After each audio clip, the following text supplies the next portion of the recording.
আচ্ছা কম হলে কোন মসজিদের ইমাম?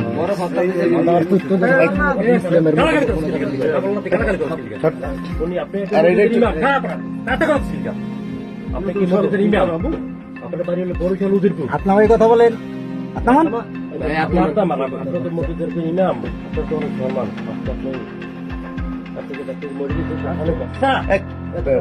বাড়ির কোনো লোকজন এখন পর্যন্ত দেখায় না। আপনি ছেলেটা বের করে দেন, আপনার কিছু বাচ্চা আছে, তোমার আম্মুর গেট দেখছেন সোজা করো। এই পুরো পিক তোমার আম্মুর গেট কেউ নাই। যাও এদিকে থাকো, এদিকে ফলো করো। আপনার যে বাচ্চা আপনার এটা কি করলেন? ওইগুলো বাড়ি কোন জায়গায়? আপনি কোন মসজিদের ইমাম ভাই? আমাকে বদরপুরে দিবি। বদরপুর যে এই যে আমাকে বড় এই মেয়ের সাথে ধরা গেছে। এই তার দুটো বাচ্চা আছে, দুটা বাচ্চা আছে। এই যে দুটা বাচ্চারাই খায়। এই মহিলা এই কাজ করছে। স্বামী থাকে বিদেশে।